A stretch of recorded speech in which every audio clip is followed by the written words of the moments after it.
大家好，欢迎来到大卫军情局。今天是美西时间10月18号。今天我们聊一个台海局势的最新动向，那就是台湾国防部向每一个台湾家庭发放最新版的国防手册。这个手册一共36页，电子版我已经都看完了。在聊这个手册之前，我必须先表达一下我的观点。我反对任何形式的战争，两岸的中国人应该和平相处。至于统独问题，现在肯定不是时候，应该留在后面的事儿。尤其反对的是独裁去主动攻击民主。在这儿呢，我想分享一下1945年，就是中国抗战胜利以后，当时的中国人啊，有句话叫做"中国人不打中国人"。你看，无论是现在台湾的还是大陆的，对这句话非常熟悉。那我查了一下资料，它呀并不是中共发明的，而它最早的提出者是当时的中华民国总统蒋介石先生。他提出来叫"中国人不打中国人，兄弟不应该自相残杀"。他在全国的媒体和广播啊都数次提到，尤其是在双方的国共重庆谈判，当时的毛泽东啊，他也认可了这一点，不打仗，咱们应该和平谈判。但后期这句话反而成了中共去劝降国军的一句话，核心点就在于他们认为的中国人啊，自己才是真正的中国人，而对方啊是匪。最根本的原因是双方都想要获得政权，谁都不想屈居人下。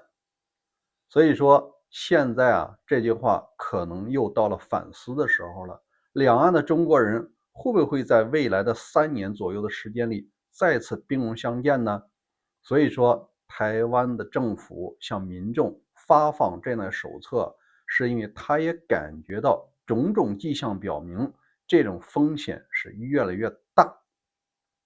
以前啊，我讲过各种的理由，实际上最重要的对于中共来说，是他要打台湾，而不是台湾要反攻大陆，这点非常重要。先动手的人才是真正的罪魁祸首。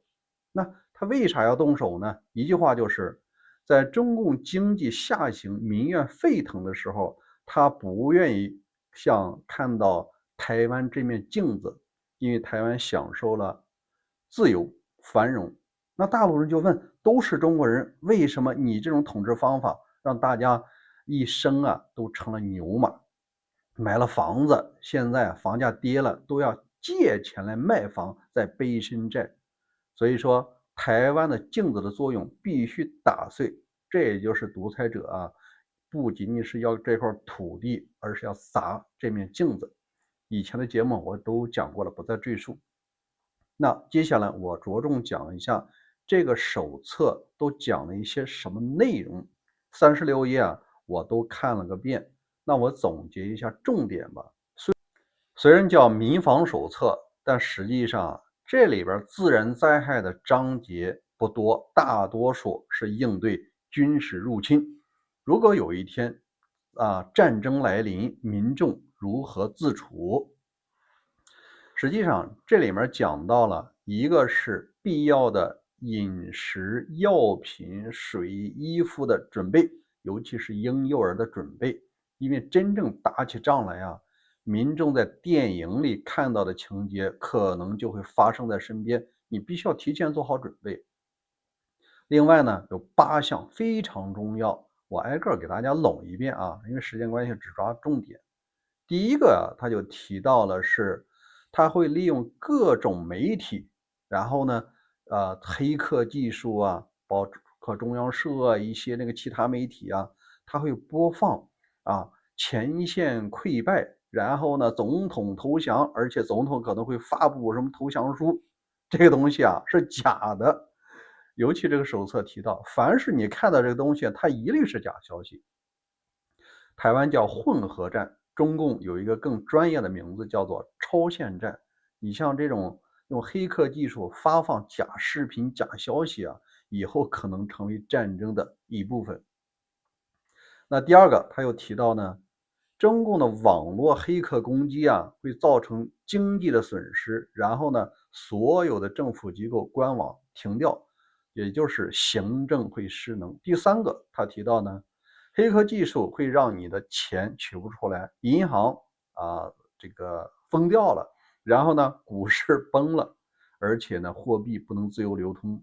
第四个，他又提到呢，如果说海陆空的封锁进出口贸易啪直接停掉了，你有些生活物资可能就没有，加油也许就要排队。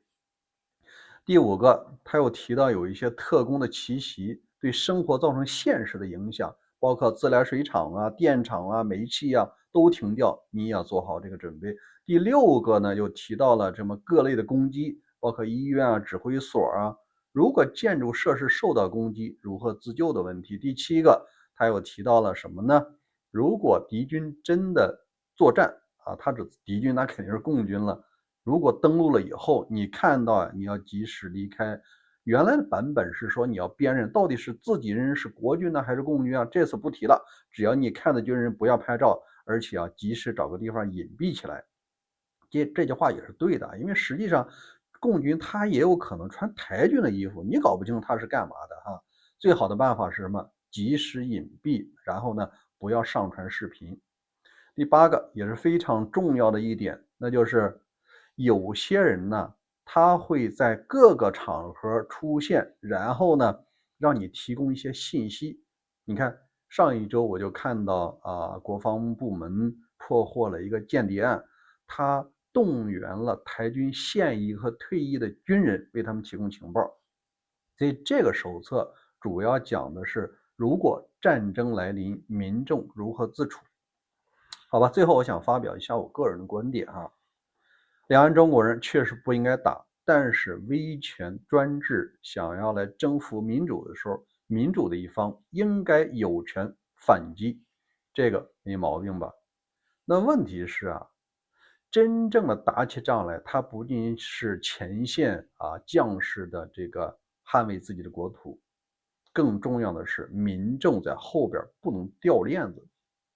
如果说自来水停水了、停电了、手机没信号了GPS 都失效了，像这种情况下，生活确实受到影响。如果后边人撑不住了，仗别打了，我们不愿意承担战争带来的痛苦。如果是在上街游个行在反战，那这就完了。因为前线将士的决心那肯定会受到一些影响。就是我们拼命的目的是什么？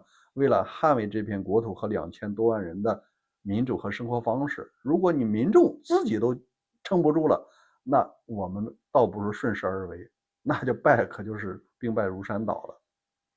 另外要防着什么呢？如果街上出现一些假冒的民众，因为这些人他也说这个闽南话呀，台湾人和这个福建人也说闽南话。如果他冒充成沿岛的人澎湖列岛的人说我们前线已经丢了老共已经上岸了，咱们赶紧找个地方隐蔽吧。这个它可能是一种假消息散布。如果说军心或者民心都想着躲地道里边，那这个岛很快就会沦陷。所以说，真正的能够让中共不再冒险一个以前的节目我讲过，你得搞武器多元化，尤其是在老川时期他不像其他总统那样坚定的决心。所以欧洲日韩呢多一些武器的储备。第二呢，在经济上，你别把你芯片厂搬到这个美国去，他当然我希望你去你自己得有说全球经济产业链中不可替代的作用。这个呢，也让中共增加这个阻力，他也不想得罪美国和欧盟吧。当然，最重要的一点，台湾要形成一个豪猪，就是别人不会一口把你吃掉，因为你很硬，你能有刺儿，能把它扎到。无论是这个军队还是民众都做好这个准备，都在捍卫自己的民主生活方式。那对于独裁者来说，他也许会动摇进攻的决心，或者说推迟进攻的这个时间。好，今天就聊到这儿，欢迎关注大卫军情局，咱们每天都有更新，明天见。